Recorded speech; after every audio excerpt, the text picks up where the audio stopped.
Bueno, yo creo que podemos empezar ya. Vale, buen día, buenos días a los que no hayáis comido, que supongo que es la mayoría. Muchas gracias por venir a una charla a las 2. O sea, yo estoy muriéndome de hambre, yo también, pero bueno. Y sobre todo con la de gente que hay talentosa exponiendo juegos y tal, aprecio mucho que me regaléis el tiempo para venir aquí. Yo soy Paco y voy a hablar un poquito, así por encima, de qué es un Tools Programmer, porque es un rol que la verdad, sobre todo en indie, no se ve mucho y ayuda muchísimo durante todo lo que es el desarrollo del juego. Así que bueno, pues vamos a empezar. Ese soy yo, con un pato, siempre está bien, una foto de un pato. Juan es mi apellido, es lo primero que tenéis que quedaros con esta diapositiva. Ya sé que es un nombre más común que mi propio nombre, pero bueno, hacemos lo que podemos. Ahora mismo estoy en IO Interactive, trabajo de Animation Tech Programmer, ¿vale? En el equipo de motor, en el juego de James Bond. Y antes de estar ahí, pues estuve trabajando en Meteorbyte Studios, que es un estudio indie ahí perdido por el norte, en Asturias, en Oviedo. Hay asturianos en la sala, sé que vamos, pusha. Y en Bipolar Dawn, que bueno, es estudio unipersonal en el que básicamente hacía un poco de todo. Contractualmente estoy obligado a decir que esta charla no va de nada de IO Interactive, ¿vale? O sea, vengo a hablar de mi libro. Y son pues experiencias personales que he tenido pues acercándome a lo que viene a ser el desarrollo de tools y cosas por el estilo. Vale, entonces, ¿qué es lo que yo he hecho como programador que me pueda llegar a acreditar a hablar de esto? Ahora mismo estoy trabajando en dos proyectos, en IO, en Project Fantasy y en Project 007. Abro paréntesis de sponsor. Estamos contratando a gente, sobre todo animadores, por favor, si hay algún animador que ve. Cierro paréntesis. En Meteorbyte también trabajé en otros desarrollos de estudio. Uno ha salido ya hace años, otro tenéis la demo en Steam y el otro está por salir. También he trabajado en juegos por mi cuenta, como ya he dicho, en Bipolar Dawn. He hecho colaboraciones con otros estudios, pues ayudando a portar a consolas, ayudando para el empujón final antes de la salida en PC, etc. Y he hecho directamente pues, ports. Igual el más famoso que podáis conocer es el Turnip Boy. Bien, ¿qué es lo gracioso de todo esto? Que en más de la mitad he trabajado en tools. Así a lo tonto fui metiendo la patita y resulta que hay bastante curro ahí dentro. ¿Y por qué es eso? Pues porque las tools están en todos lados. Estamos usando herramientas sin parar. Sin ir más lejos, para hacer este PowerPoint ya utilicé pues, un montonazo de ellas, sobre todo PowerPoint, bueno, valga la redundancia. Colors.co, por ejemplo, que es una web para elegir paletas de colores. Google Translate, porque no nos mintamos, todo el mundo lo utiliza. Y por supuesto, también se utilizan en Game Dev. No va a ser una cosa distinta. Entonces, si se usan tanto y hay herramientas por todos lados, eso significa que alguien tiene que hacerlas, ¿verdad? Así que bueno, vamos a intentar definir qué narices es un programador de tools. Bien, lo dicho, hay un montón de tools especificadas en muchas cosas distintas, en un montón de ámbitos. Es muy distinto programar PowerPoint a programar Word, a programar un editor de niveles en una empresa de videojuegos. Entonces, ¿qué significa ser un programador de tools? Lo que queráis, nos podemos ir a comer. Venga, chao, muchas gracias. No, hombre, a ver, realmente tiene una explicación, es que depende del equipo en el que esté esta persona trabajando, ¿vale? Sin embargo, hay algunas cosas que sí que son universales, ¿vale? Y se van a cumplir siempre. Así que eso es lo que vamos a intentar tratar. Bien, pues vamos a intentar hacer un ejercicio de imaginación, ¿no? Y tener en la cabeza una idea de cómo es el equipo perfecto, ¿vale? Un equipo que está súper bien engrasado, se proponen sus objetivos y los pueden cumplir a la perfección, se conocen los unos a los otros, son capaces de superar cualquier reto que se les ponga delante. Vale, pues el equipo que nos viene a la cabeza obviamente son los Chicago Bulls del 1995. Lo siento por esta referencia hetero, pero estando en un evento organizado por Guadalindi tenía que hacerles el guiñito. Pero bueno, quedaos conmigo, ¿vale? Porque lo puedo explicar, ¿vale? Puedo justificarlo. Y es que vamos a echarle un ojito a la foto esta del equipo, ¿vale? Pues, ¿qué tenemos? Pues en un equipo de desarrollo de juegos pues podemos tener al director de motor, ¿vale? Que es, en plan, quien controla el cotarro, ¿no? Quien sabe cuál es la dirección del equipo, controla muchísimo de un montón de técnicas distintas, ¿vale? Tenemos al programador de gráficos ahí haciendo su magia, todo chulo, el de gameplay que hace que el juego vaya fluidísimo, unos puñetazos que te cagas, ahí pegará el personaje. Después el de IA, súper meticuloso, tal. Tenemos a gente de QA, tenemos de todo. Y está el de Tools ahí como jondido en las sombras, el rarito, ¿no? Y es que tengo una teoría que esa persona de ahí, ese jugador, Dennis Rodman, es el equivalente a un programador de tools. Para los que no habléis furbo, Dennis Rodman era pues un jugador que no hacía nada así como, no hacía nada muy flash, estaba como siempre metido en los fregados, ¿no? Pero gracias a él ganaban, y es porque lo que hacía era ser consciente de que sus compañeros hacían un montón de cosas mejor que él. Así que se ocupaba de facilitarles esas cosas, ¿vale? Entonces, un programador de tools hace un poco lo mismo, tiene que tener muchas tareas dispersas, ¿vale? Llevar muchos sombreros, como dicen los ingleses, porque vas a tratar con gente muy distinta, ¿vale? Dentro de todo el equipo, en muchos ámbitos. Vas a tener que asegurarte de que todo se vaya moviendo, de que mientras generan contenido, pues ese contenido que generan en Blender o lo que sea pueda pasar al motor bien, de que la gente pueda ir cambiando cosas y que todo esté fluyendo. Y asegurarte de que todo el mundo tiene lo que necesita para hacer lo suyo. Para lo que realmente se les da bien, pues exprimirlo al máximo y que se concentren solo en eso, que es lo que se les da guay. Tú simplemente vas a estar asegurándote de que no les falte nada. Entonces, bueno, pues ¿cómo podemos llegar a tener ese rol dentro del equipo? Bueno, en la industria de videojuegos en general, pues obviamente muchas maneras, hay muchos caminos siempre. Yo voy a hablar un poquito del mío. Y empezó todo en la pandemia. Wow, 4 años, me cago en... Bueno, en fin, perdón, pequeño lapsus. Empezó en la pandemia con este juego que programé en mis ratos libres, ¿vale? Terminó saliendo en Steam y todo, ¿vale? Un juego pequeñito, arcade. Y cuando ya estaba acercándose el release, hice una tool para localización, porque dije, joder, puede venir bien para los que vienen a localizar el juego, tal, que no se encuentren con un XML que rellenar y ir cambiando a mano, ¿no? Entonces fue un poquito de afterthought, lo siento, gente de localización. Es bastante irónico que Judith esté dando una charla ahora de esto precisamente, así no me va a matar, ¿vale? No lo va a ver.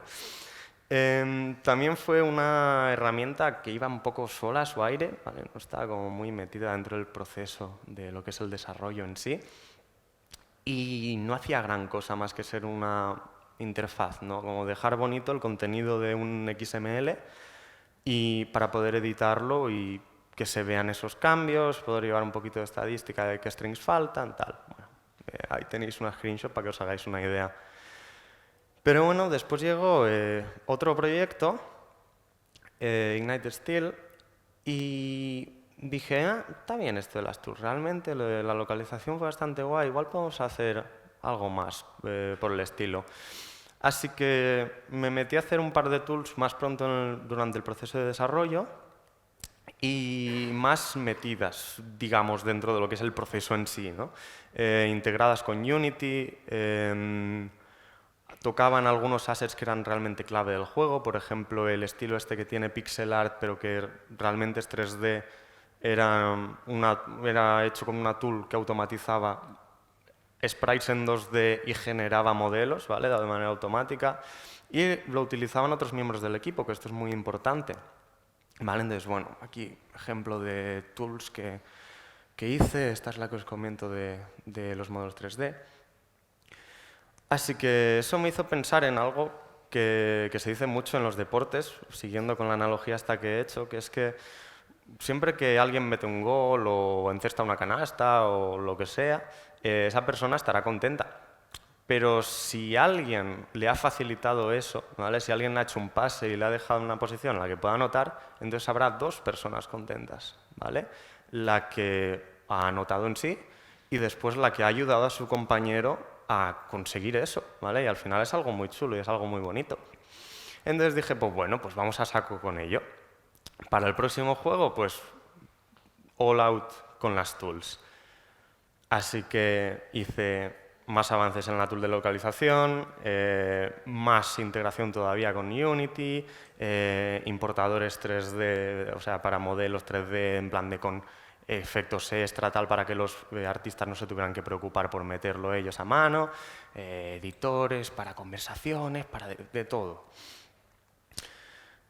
Y llegados a este punto, pues creo que ya he puesto bastante contexto y podemos poner un ejemplo, ¿no? Todo eso que he explicado ahora, pues ¿cómo sería realmente un ambiente de trabajo normal? Para que tengáis una idea. Vale, pues vamos a poner un ejemplo así muy tonto. Digamos que estamos haciendo un juego de carreras, ¿vale? Y el equipo de arte dice, va, pues estaría muy chulo tener algún árbol así alrededor del circuito, que no sea pocho como en la foto ese que está ahí todo seco. No, no, árboles guays con vegetación chula que se vea bien bonito. Entonces, vale, pues venga, como programador de tools, ¿qué tenemos que hacer? Dirás, nada, no es nuestro problema, es cosa del equipo de arte. Mentira. Tenemos que mantener muchas conversaciones con esta gente, sobre todo porque queremos saber qué es lo que quieren meter a nivel de assets, ¿vale? ¿Qué tools quieren utilizar? ¿Y qué parte del equipo va a estar trabajando en esta feature? Porque, bueno, eso también es muy importante, lo que pongo aquí en la ley de Conway, quién trabaja en una feature va a acabar afectando a la estructura de la feature en sí, ¿vale? Por mucho que el contenido a nivel de idea sea el mismo, qué partes de equipo se reparten en el trabajo va a acabar afectando mucho. Y nosotros estamos justo ahí en medio del todo fregado. Y bueno, pues lo dicho, más cosas así, de hablar con mucha gente y darse cuenta de qué es lo que necesita el equipo. ¿Por qué? Porque el punto más importante a la hora de desarrollar una tool en esta primera fase es que los usuarios de esta tool no te pueden decir qué tienes que hacer, qué tool tienes que hacer, ¿vale? Eso es decisión tuya. Pero sí que su trabajo es decirte qué problema quieren solucionar, ¿vale? Y qué herramienta vamos a hacer, vamos a llegar pues con estos puntos, preguntando sin parar todo lo que podamos, decirles ¿por qué quieres esto? ¿Por qué quieres árboles? ¿Por qué tienen que ser así? ¿Por qué no pueden ser 2D? ¿Por qué tienen que ser 3D? Pero que parezca que estamos completamente obsesionados con esa feature, preguntar por qué, sin parar, ¿vale? Y eso nos ayudará a determinar qué es lo que tenemos que hacer nosotros para ayudarles y hacer su vida más fácil. Entonces, bueno, una vez hemos hecho todo eso, podemos decidir dónde meter nuestras manos y empezar a tocar cosas. Esperar que no rompamos nada, bueno, pasará, pero no se arregla, se hacen parches, te meterán un Jira o lo que sea. Entonces, de todos esos procesos que hemos dicho durante la creación del asset, ¿qué es lo que podemos automatizar? Porque si podemos quitarle esa preocupación al artista que esté trabajando en ello, mejor. Todo lo que se pueda automatizar, de lujo.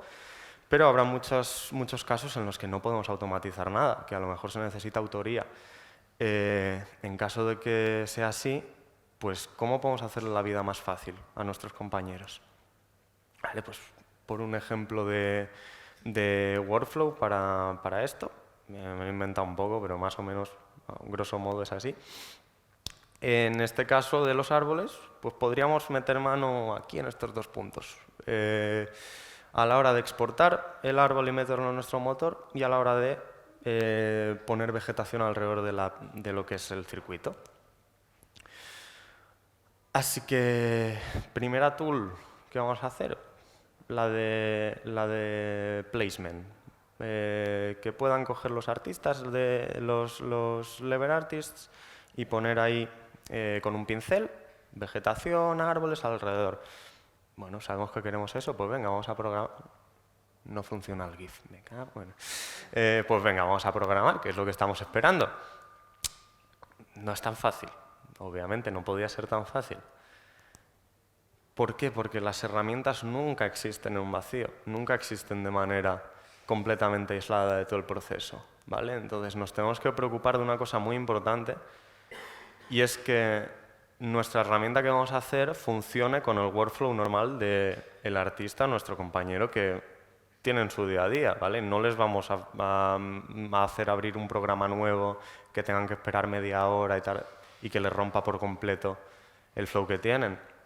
Entonces, en este caso, por ejemplo, pues a lo mejor tenemos un editor de circuitos que ya tiene sus herramientas, están acostumbrados a él, ya tenemos un editor de escena que nuestro equipo sabe cómo funciona, entonces vamos a intentar adaptarnos a eso. Y otra cosa que podemos hacer para facilitarles todavía más la vida a la hora de trabajar es mirar qué otras herramientas existen que solucionen problemas parecidos, ¿vale? Porque vamos a intentar copiarles todo lo que podamos. Cuanto menos inventemos, mejor. Justo hablaba en la charla de antes de no reinventar la rueda, pues lo mismo. Y es muy importante no tener en la cabeza, vale, pues yo lo haría de esta manera. No, lo dicho, tenemos que ir a nuestros compañeros que saben cómo es el trabajo que quieren hacer y preguntarles todo lo que sea, porque muy posiblemente si decidimos ir por nuestra cuenta y hacer la tool como nos venga de primeras, va a estar mal, ¿vale? Queremos hacerla para facilitarles a ellos la vida, no por amor al arte, porque nosotros lo valemos.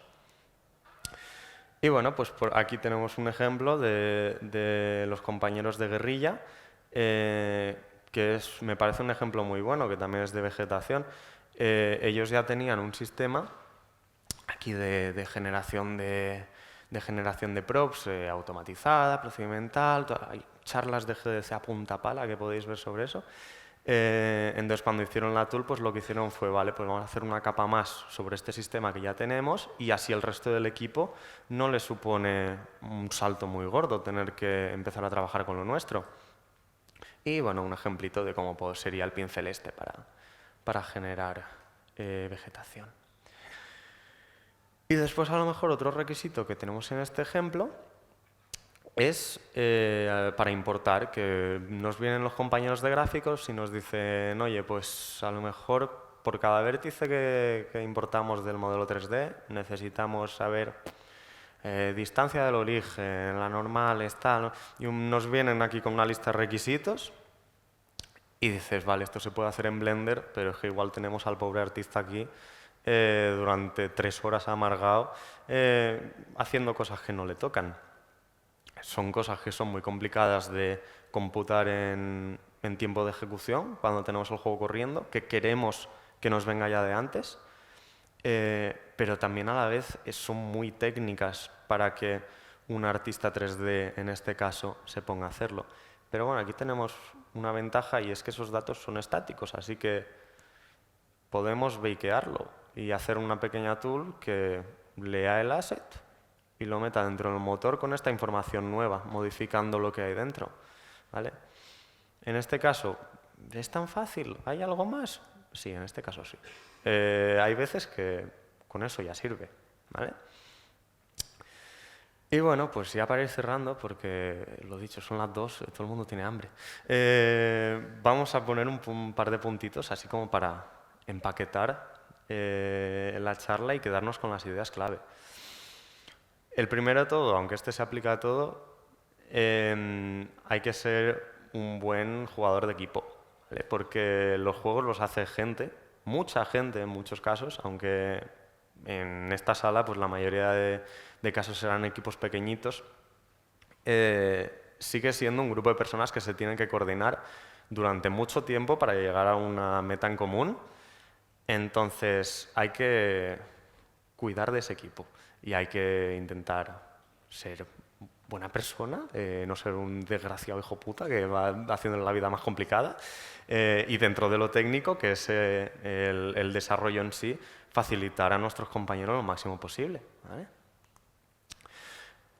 Segundo punto, hay que aprender a escuchar y hay que aprender a preguntar, ¿vale? ¿Por qué? Pues lo que hemos dicho antes, tus compañeros saben mucho mejor lo que están haciendo porque para algo es su puesto de trabajo, ¿vale? Un artista 3D va a saber mucho más de modelar, un editor de niveles va, o sea, un editor, perdón, un diseñador de niveles va a saber mucho más cómo quiere hacer su trabajo, cómo quiere editar los niveles, por qué pone cada cosa en su sitio, etcétera. Entonces nosotros lo que tenemos que hacer es escucharles y nutrirnos de eso y acknowledge, hay veces que Spanglish, lo siento, que ellos son los que saben hacer su trabajo y nosotros estamos ahí para ayudarles, ¿vale? Y después preguntar para saber extraer cada gotita, porque muchas veces esas cosas cuestan de hablar. Tercer consejo, tiene un poco que ver con lo de antes, hay que ser curioso con lo que hacen nuestros compañeros, porque eso nos va a hacer o sea, va a hacernos mejorar muchísimo como desarrollador de videojuegos en general. Y también va a ayudar muchísimo en la química del equipo, en que ellos digan, joder, qué guay que haya gente que le interesa dentro del equipo lo que yo hago, cómo lo hago, poder hablar después en su idioma, ¿vale? No vas a ir a un animador y empezar a hablarle de, no, es que nosotros tenemos el sistema programado así, se actualiza tal, te damos tal variable. Es mucho mejor si vas y les hablas con sus términos, que ellos puedan entender, ¿vale? Ayuda muchísimo. Y ya el último consejo es hacedlo vuestro vosotros también. Los desarrollos son algo muy guay, que no tienen por qué ser un asco. Si sois buenos compañeros, si os lo pasáis guay trabajando con los otros miembros del equipo, escucháis, trabajáis en equipo, aplicáis todo esto, lo pasará todo el mundo de puta madre y saldrá un juego muy guay, con suerte. Y esto es todo. Lo dije y va a ser rapidito. Muchas gracias por atender. Si tenéis alguna pregunta...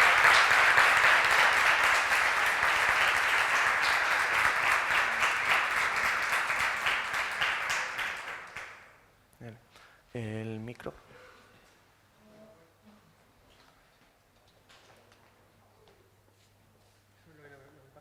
Vale, perfecto. Importante, poned créditos en los juegos y en todo lo que hagáis, ¿eh? Hola, buenas. Me ha gustado mucho tu charla. Gracias. Bueno, yo soy technical artist en un estudio y ahora mismo estoy empezando a mejorar el pipeline de terrenos. Quería preguntarte si hay algún recurso que me recomiendas mirar.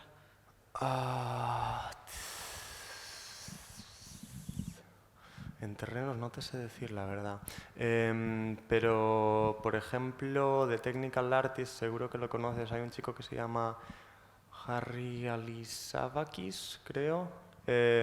Si buscas Technically Art, te va a salir el chaval ese. Y tiene tools para vegetación en las que aplica muchas cosas de terreno y a veces modifica terreno. De ahí fijo que puedes extraer algo. Vale, de vegetación también me interesa. Gracias. Perfecto.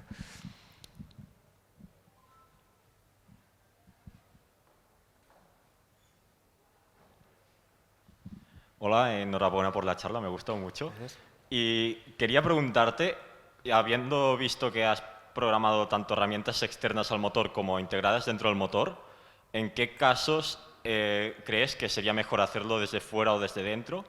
¿Y qué crees que es mejor o son iguales? Vale. Pues esto tendría un poco que ver con lo que comenté de intentar no fastidiarles el flow a tus compañeros.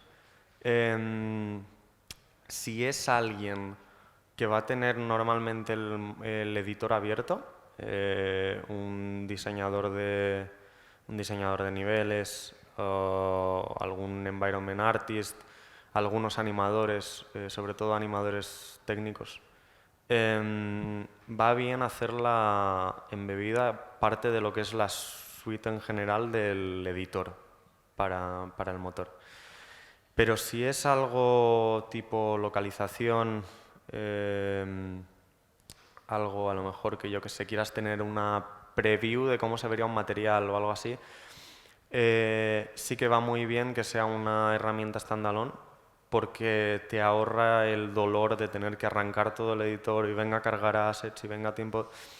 Entonces es mucho más ligero y por tanto hace que su trabajo sea mucho más fácil de llevar. Y básicamente eso, depende.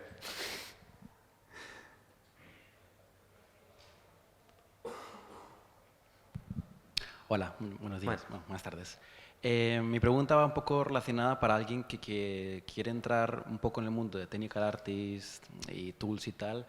¿Qué recomendarías a la hora de practicar? Porque entiendo que los tools es algo que se realiza bajo demanda cuando hay un problema en un estudio y pues hace falta solucionarlo. ¿Qué recomendarías a la hora de tener ideas, crear tools interesantes que ayuden a la formación de alguien que quiere pues, entrar en el mundillo, ¿no? Buena pregunta, ¿eh? Para... Claro, para Technical Art es complicado porque muchas veces también el rol de Technical Artist es muy parecido al de Tools porque depende mucho del estudio en el que esté, de las necesidades del equipo. Y muchas veces, lo que tú comentas, los Technical Artists acaban haciendo Tools. En ese caso sí que necesitarías a compañeros, necesitarías a un artista que te haga un material o que quiera hacer X partículas o que quiera hacer algo de terreno, etcétera, para tú poder tener es una necesidad de hacer la tool en sí. Lo puedes fingir, decir, vale, pues yo voy a hacer este material, voy a hacer esta cosa o lo que sea por mi cuenta, y voy a hacer yo solo una tool para este caso en concreto y ponerte tú mismo los requisitos que tendría. Claro, es complicado por eso, porque lo importante de un programador de tools, y en este caso un technical artist, es esa comunicación y unir, construir esos puentes, ¿vale? Es difícil construir puentes cuando los puentes son hacia ti mismo. Pero bueno, lo que te digo, si puedes encontrar algún ejemplo en el que tú puedas decir, vale, pues me gustaría hacer esto, para este caso en concreto me voy a poner estos constraints, porque siempre es importante decir, tengo estas limitaciones, porque si no, no habría tool, y puedes practicar con eso. Y rápidamente, en tu caso que eres Animation Tech Programmer, ¿has tenido que realizar tools o trabajos que no están como tan relacionados con Animation o estás solamente centrado en Animation? Y en el caso de que estés solamente centrado en Animation, ¿qué realiza un Animation Tech Programmer? Vale, buena pregunta también. Claro, no os he puesto nada en las diapositivas por lo dicho, porque estaban un poco más centradas en mi trabajo pasado, que era más de tools generalistas y un poquito más que ver con Technical Art. Pero ahora mismo en IO, el equipo de Tools Programmer, somos un equipo autocontenido dentro de lo que es el equipo de motor en sí. Porque tenemos separado el equipo de motor de runtime, de lo que es el juego corriendo, y el equipo de tools. Son dos cosas separadas. En nuestro caso, nosotros hacemos nuestras propias tools también. Es un caso un poquito especial. Entonces, la mayoría de tools que he hecho en IO Interactive tienen que ver con animación. Para todas las features nuevas que estamos metiendo para 007, para el otro proyecto, Project Fantasy, etc. Todas las features nuevas que vienen que no estaban en Hitman, hemos tenido que hacer esas tools de cero. Pero no hemos hecho ninguna tool aparte. Y respondiendo a la pregunta de qué hace un Animation Tech Programmer, aparte de esas tools, es la parte de runtime, de que se ejecute la animación en sí. Muchos detalles que no puedo decir sin romper NDA, así que lo siento. Pero eso, el tema de que las animaciones vayan fluidas, se ejecuten bien, todo vaya bien y se vea como toca dentro de lo que es el juego.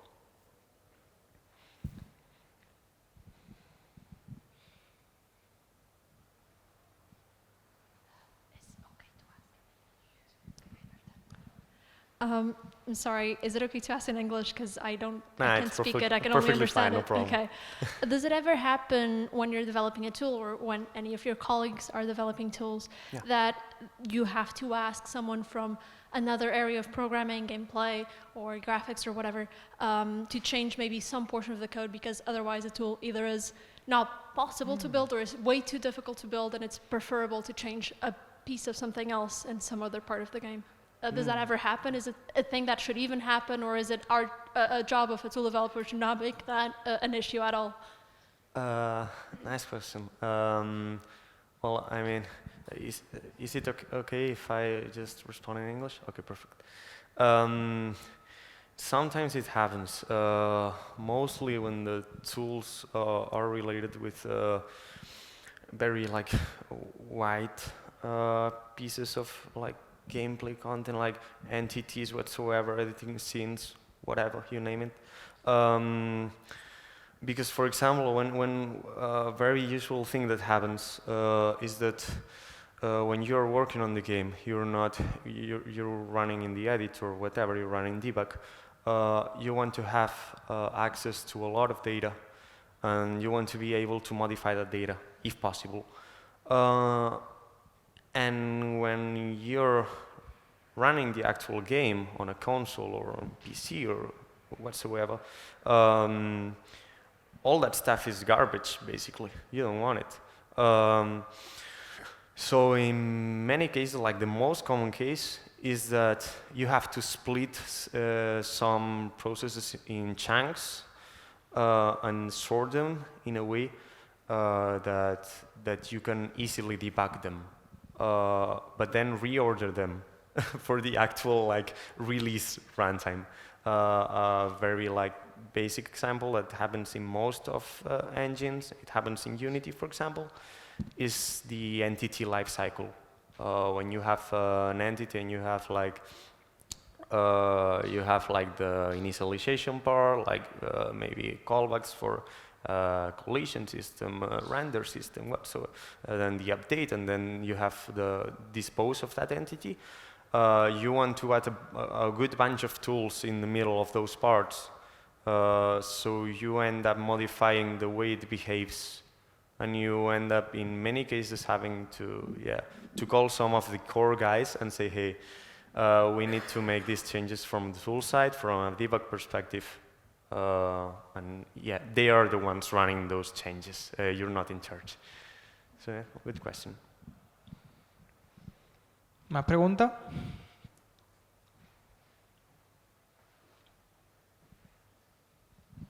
Yo quiero hacer una pregunta más de opinión. Vale. Cuando va a crear una tool nueva, ¿es mejor enfocarla más específica para ese proyecto o hacerlo de una forma más general para poder reutilizarla en el futuro? En mi opinión, siempre para el proyecto. Siempre. Y un muy buen ejemplo es el editor de niveles del Doom, que todavía sigue funcionando. O sea, hay proyectos que no son el Doom, que lo utilizan cuando era una herramienta ad hoc para ese proyecto.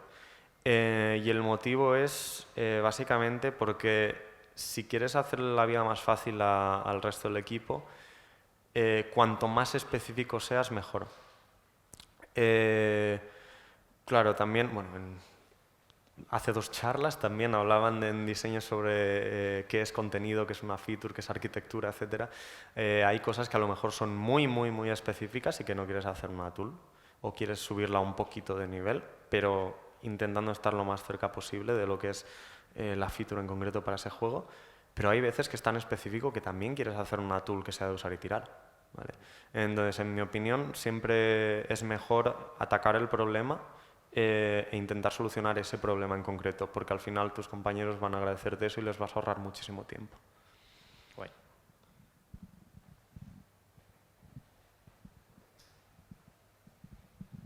Hola. ¿Cómo evaluáis si una tool merece la pena hacerla con respecto al esfuerzo que conlleva frente al uso que se le va a dar? Eso es un poco pregunta para un producer, si te digo la verdad, porque si fuera por mí las haríamos todas. Pero, Al final en el backlog hay una lista y unas van antes que otra, sí, ¿no? venga, pero, a ver, se suele evaluar, en parte se evalúa por el trabajo que va a llevar, pero ya sabes que la mayoría de tools van a llevar tiempo de hacerse y de hacerse bien. Entonces eso no resulta tan relevante. Resulta mucho más relevante el qué problema están atacando y si ese problema es algo que queremos resolver cuanto antes posible. Porque a lo mejor hay algunas partes del workflow que no pasa nada si siguen sufriendo un poquito más y siguen tardando un poco más, y hay otras que quieres tener cuanto antes mejor porque ya tiene que solucionarse porque estamos perdiendo muchísimo tiempo o porque no podemos terminar de implementar una feature porque los assets no están como tocan, necesitan cierto proceso de automatización o lo que sea. Entonces suele ser un poco más por qué prioridad tiene ese problema que estamos intentando solucionar. Gracias.